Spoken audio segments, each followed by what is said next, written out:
No. I don't think I'm addicted to my phone. Yes. Yeah. I feel like a lot of people, especially in today's society, are addicted to their phones.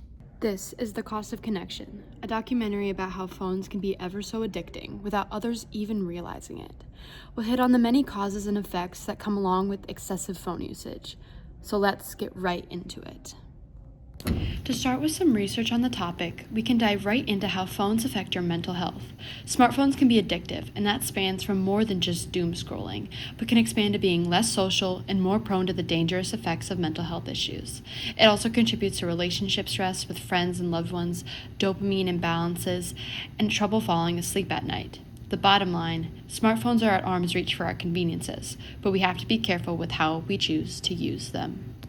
But today, we're going to be focusing on how the steady flow of notifications and the excessive use of apps on smartphones influence sleep disturbances, procrastination, mental and physical health, and the ability for teens to be social creatures. Let's take a look at junior Patrick Mullen from Naperville North and his thoughts on whether he prefers hanging out with his friends or being on his phone more.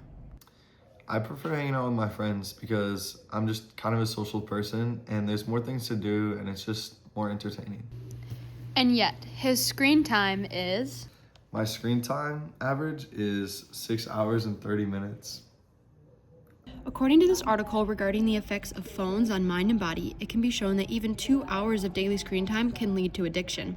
For another point of view on sociability, let's look at junior Katie Jacobson from Downers Grove South and how she feels about her friends versus her phone. I like being social with my friends because it's more like interactions and it's just better. Her answer is closely linked with the answer that we achieved from Mullen. But now, let's look at her screen time. My screen time is 5 hours and 36 minutes. When comparing the two screen times, it can be seen and heard that her screen time is about an hour less than Mullen's. But still, when we connect it back to the research we just viewed, it can be noted that even with 2 hours of screen time a day, your health and sociability with others can be impacted.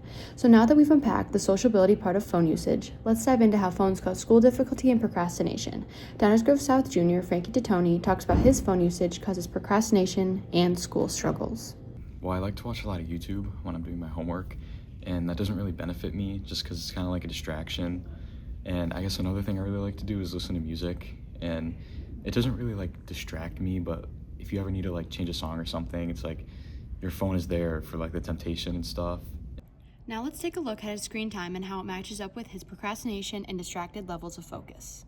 So my screen time is actually like just around 8 hours.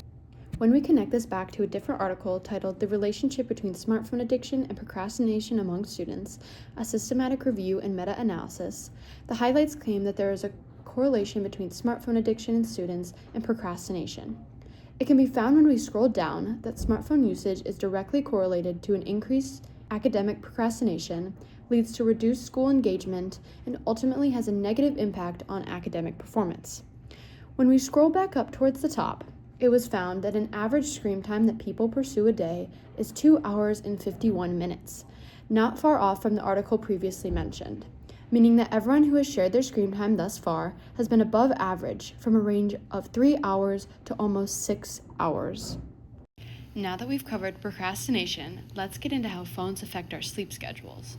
Grace Nelson, a junior at Downers Grove South High School, speaks on how she thinks phones affect her ability to get a good night's rest. When I'm on my phone before bed, I would say my quality of sleep is much worse than when I'm not on my phone because I doom scroll and then stay up too late before school. Nelson's ability to not get as good of a night's rest when she is on her phone is backed up by research when it shows that many people who are addicted to their phones sleep less because of the bright light/blue light that is emitted from their screens. Now that we've covered all of the causes and effects of phone usage, what are some ways that we might detach ourselves from our phones? Junior Callie Auernhammer from Downers Grove South shares what she loves to do instead of doom scrolling or being on her phone. I like to go on runs sometimes. It helps me like get out in nature and just away from it.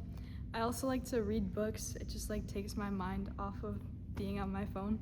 Going out and spending time in nature instead of sitting around on your phone is so much more beneficial, along with socializing with your friends and family can be so much more fulfilling than getting sucked in the hole of doom scrolling.